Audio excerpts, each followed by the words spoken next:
E é engraçado porque agora faz sentido aquilo que a gente escuta. Quem pariu, que o Mateus que balança. Quem pariu, né? Não é quem fez. Oi, gente, eu sou a Marcela e eu compartilho um pouquinho aqui com vocês dos meus dilemas com a maternidade. Então, assim, pra começar, eu juro que eu imaginava que os piores meses, que a fase mais difícil, eram os primeiros meses de vida da criança. E hoje eu percebo que a fase mais difícil é sempre a próxima. Minha filha, atualmente, ela tá com 7 meses. Entrou oficialmente na adolescência dos bebês, aquele caos fofo. Ela tá engatinhando, tá colocando tudo na boca, tá brigando contra o sono, tá começando a fazer manha. Uma coisa que eu pude perceber é que nos primeiros meses de vida da criança é um desafio muito mais mental, porque você tá passando ali pelo isolamento social, você tá passando pelo puerpério, você tá tendo ali uma pequena crise de identidade. Agora, nessa fase que eu tô, eu sinto que é um desafio muito mais físico, porque você tá tentando conciliar os cuidados com o bebê, com o seu trabalho, a sua carreira, o gerenciamento da sua casa, o seu próprio autocuidado. Eu sempre fui uma pessoa muito workaholic, eu sempre vivi muito em função do meu trabalho, eu sempre fui acostumada a trabalhar o dia inteiro. Assim, essa questão é uma pauta constante nas minhas sessões de terapia, porque eu tô sempre falando pra minha psicóloga que eu não tô conseguindo dar conta de tudo. Eu falo, eu não tô conseguindo conciliar meu trabalho, a minha filha, a minha casa, e ainda cuidar de mim, ainda ter um tempo de cuidar do meu corpo. A resposta que a minha terapeuta me dá é que basicamente a gente nunca vai conseguir dar conta de tudo, porque cada fase da criança vai ser um novo desafio, que a nossa vida é um eterno malabarismo, onde a gente tá tentando conciliar todas as áreas da nossa vida, e que vai ter momentos que você vai dar prioridade para um setor, vai ter momentos que você vai estar dando prioridade para outro. Então, vou ser bem sincera, eu ainda tô descobrindo o que funciona para mim. Os primeiros meses que eu voltei a trabalhar, eu tentei trabalhar só 2 vezes na semana, 3 vezes na semana, e assim, acabou não funcionando para mim financeiramente. Aí teve um outro mês que eu passei a trabalhar, né, de segunda a sexta, e eu vi que eu não tava funcionando pra mim fisicamente, porque eu tava ficando muito cansada, eu tava ficando exausta, muito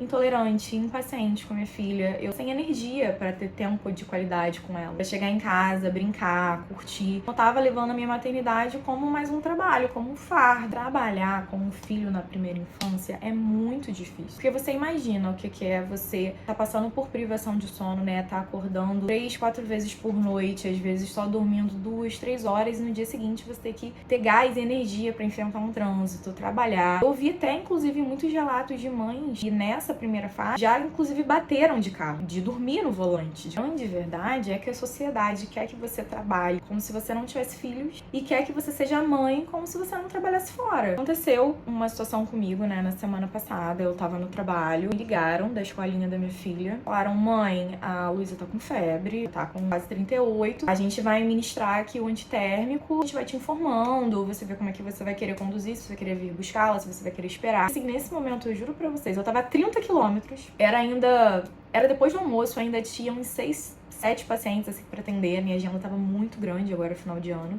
No momento eu travei, eu falei, cara, o que eu faço? Eu fui até a recepção e falei, olha, eu vou ter que sair mais cedo, a minha filha tá com febre, eu preciso buscar ela. Doutora, pelo amor de Deus, a agenda tá lotada, a gente tá final de ano, o que a gente pode fazer? Eu sei que eu falei, vamos ver se a febre dela melhora. Eu tentei, assim, levar as 2 situações. Eu sei que eu voltei, assim, pro consultório de 1, 2 pacientes, e meu olho encheu de lágrima, porque eu senti que eu não deveria estar ali. Eu senti, eu preciso estar com a minha filha, eu quero pegar a minha filha. Tá precisando de mim, ela tá com febre, ela tá doente. No dia seguinte, eu ia levar minha filha no hospital. E avisei, falei, olha, eu vou ter que faltar, vou ter que levar minha filha no hospital. Então, você imagina como ficou a minha imagem perante a clínica, a empresa, né? Eu tô sendo vista como uma profissional sem comprometimento. Só que imagem eu teria perante a vocês, perante a sociedade, se eu deixasse a minha filha na mão de outra pessoa doente? Que tipo de mãe eu seria pra vocês? Essas situações me fizeram analisar todo o nosso panorama social. Porque assim, se a gente pegar as gerações anteriores, né, a mulher, ela tinha muito uma função de bastidores. A função do homem era prover a casa, a família, E a função da mulher era fazer o trabalho invisível, que em si já é um trabalho gigante. Fazer o gerenciamento do lar, o gerenciamento da casa, o cuidado com os filhos. Esse trabalho, ele é desvalorizado. É um trabalho que não tem fim, que você não bate ponto, né? Ele não acaba. E ele é muito importante. Só ele é responsável por somar de 10 até 39% do PIB do país, dependendo da região. Então, assim, pra minha história, pra história da minha família, pro meu avô conseguir construir o patrimônio dele, a minha avó teve que estar ali por trás dos bastidores, cuidando da casa, cuidando dos filhos, cuidando dele, obviamente. E como a minha mãe foi uma pessoa do lar, ela se dedicou a ficar em casa ali por trás, enquanto meu pai ia em busca da ascensão profissional, a ascensão de carreira dele. Esses homens só conquistaram tudo que eles conquistaram devido ao sacrifício e à abdicação dessas mulheres, que atualmente, devido a todas as mudanças sociais e também com a realidade financeira do nosso país, é praticamente impossível uma família viver de uma única fonte de renda. Então, a mulher, ela precisa sair para trabalhar, para ajudar a prover financeiramente o lar também, junto com o homem. Isso, assim, eu tô falando numa configuração de um casal, né, de duas pessoas vivendo juntas. Agora, se a gente for pegar, né, uma mãe que já é solo, necessariamente vai ter que sair para trabalhar, para se autoprover e prover o seu filho. Hoje, na sociedade, a gente tem o que a gente chama da tripla jornada de trabalho. Basicamente, os papéis que a mulher, mãe, desempenha na sociedade, que é trabalhar fora, gerir uma casa e ainda cuidar dos filhos. Aí, a gente se pergunta, né, onde estão os homens nesse sistema todo? Eu acho que tem homens que já têm uma visão mais moderna. Só que existem homens que ainda, a grande maioria, eu acredito, que ainda tem uma visão muito patriarcal. Então, muitos homens julgam o trabalho deles termina quando eles chegam em casa do serviço. E diferente do homem, o trabalho da mulher não termina quando ela chega em casa. Ótimo, você chegou. Pode cuidar agora do bebê um pouquinho? Ai, Bob Esponja, eu adoraria, mas o trabalho me deixou exausto. Então, o que eu sinto que aconteceu é que as mulheres passaram a acumular novas funções, enquanto os homens passaram a simplesmente dividir a função deles. O papel do homem dentro de casa, ele ainda é visto como facultativo. Cada gesto do pai é um mérito. Cada gesto da mãe nada mais é do que a obrigação. Assim, se você vê um pai trocando uma fralda, se você vê um pai dando banho, se você vê um pai fazendo uma madeira, se você vê um pai dando comida, isso é algo extraordinário. Então, uma mulher fazendo isso é uma coisa básica. É por isso até que a gente tem aquele ditado, né? Todo pai extraordinário nada mais é do que uma mãe mediana. Muito triste quando o papel do pai é visto como uma ajuda. Porque só da pessoa acreditar que ela tá te fazendo um favor, a visão já tá injusta. São nessas situações que você percebe que ser mãe é muito solitário. Já é solitário nos primeiros meses porque você realmente está sozinha, você fica em casa com a criança enquanto a vida de todo mundo continua a mesma. E nos meses consecutivos também é solitário, porque você vê que a responsabilidade, que a obrigação é só sua. Sem entrar no mérito nas mães que realmente são só, que aumentou 17,8% em 10 anos. Pela primeira vez na história, a gente está vivendo uma realidade onde as mulheres, elas não estão mais se casando em busca de estabilidade financeira, em busca de bens materiais. As mulheres estão se casando porque elas buscam uma pessoa de caráter, um bom parceiro. Coincidentemente, a gente tem atualmente o maior índice de mulheres solteiras na história. A realidade de ser mãe solo é muito difícil, porque você praticamente cuida do filho sozinho. O pai, ele pratica basicamente o turismo parental, que ele vai visitar a criança, pegar ali no colo, fazer bilu-bilu e vai embora. Nesse sistema, o pai, ele acaba sendo um mero entretenimento. Ele vem, busca a criança, leva pra passear. Enquanto a mãe tá ali dia a dia, realmente de cuidar, levar pra escola, disciplinar, levar pra médico. Na verdade, eu acredito que muitos homens, eles amam o conceito de ser pai. A gente se pergunta, né, onde está a raiz desse problema? Não sei, mas eu acredito que a raiz esteja na nossa criação.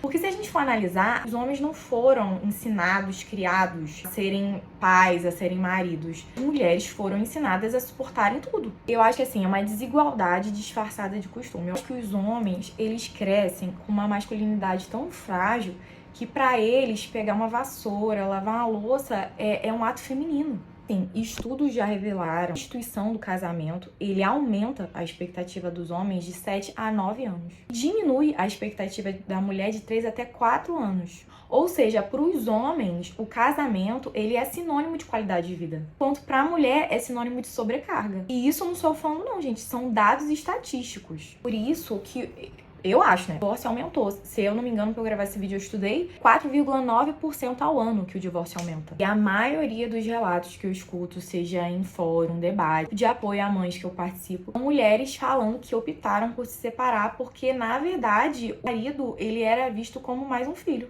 Eu não sei se vocês já notaram, mas o homem, ele não precisa saber de nada. Os homens não sabem quais remédios o filho toma, quanto ele veste, quanto ele calça, o nome das professoras, das pediatras, que vacinas ele tomou, quais precisa tomar, data da próxima consulta. A gente normaliza isso, né? A gente fala, é coisa de homem.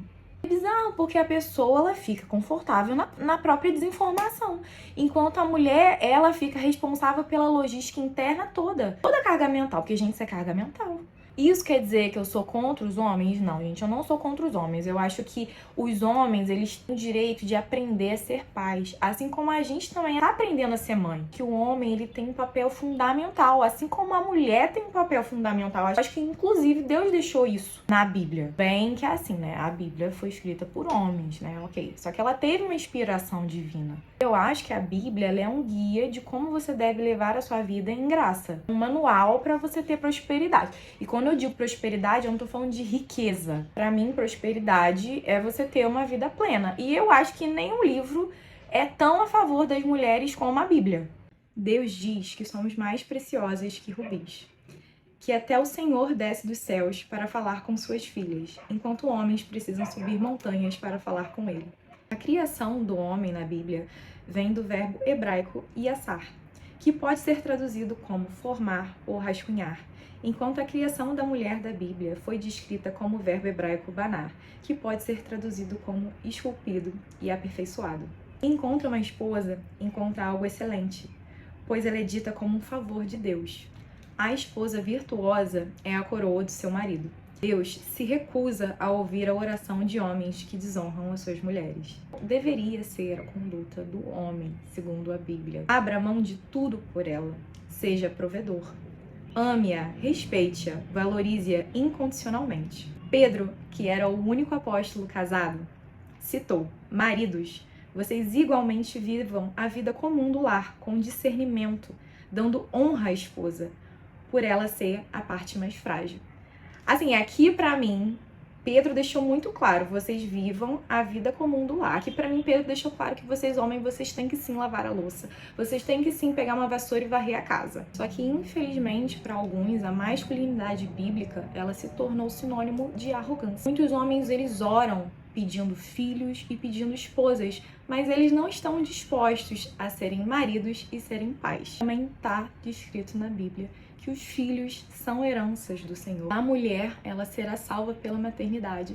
Então você, mulher que criou o seu filho com dedicação, você, mulher que criou o seu filho com amor, com devoção, você vai ter as portas do paraíso abertas para você por você ser uma mãe zelosa. E eu acredito que a partir do momento que uma mãe se torna solo, Deus se torna o pai, Deus se torna o marido, Deus toma a frente e sustenta aquela família e se torna chefe daquela família. Lembro de situações que eu chegava em casa exausta e eu vinha no carro dirigindo no trânsito pensando: Deus, eu não tenho energia, eu não tenho gás pra chegar e dar amor e cuidar da minha filha. Eu só queria chegar em casa, tomar um banho e dormir. Lembro que eu cheguei em casa e eu consegui cuidar da minha filha com amor, com dedicação, e eu tenho certeza que quem me sustentou, quem me deu forças, foi Deus. A maternidade foi um momento da minha vida que mais me aproximou de Deus. Foi um momento que tornou a minha fé inabalável. Você está sendo um instrumento de Deus, tendo devoção ao seu filho. Você começa a enxergar isso,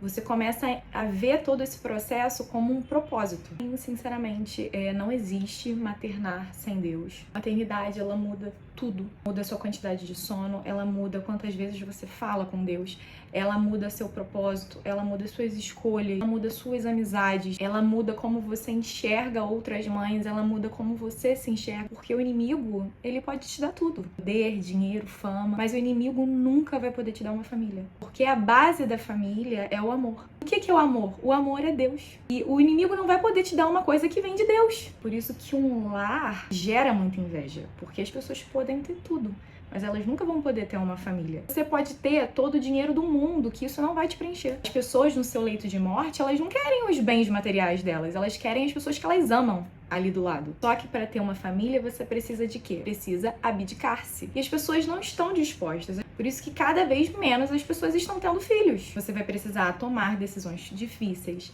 afastar de certas pessoas, deixar de frequentar certos lugares, deixar de fazer certas coisas pra você. Isso é ser pai e mãe, é morrer pra si mesmo. E atualmente a gente vive numa geração dopamina. As pessoas só se importam com o que elas querem, que dá prazer a elas. Isso a gente vive numa geração de fracassos familiares, porque família é via de santificação. E como que você quer se santificar se você é egoísta?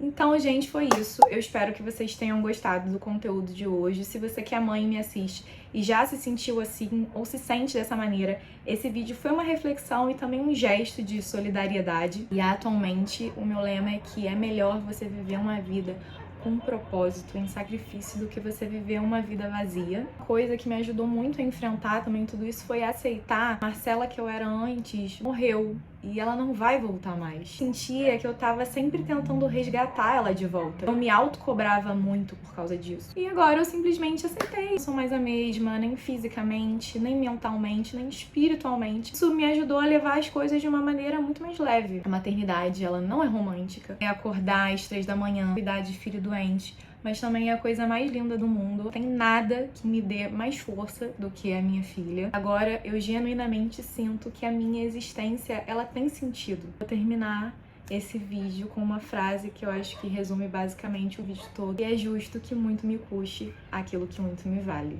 Um beijo e até a próxima!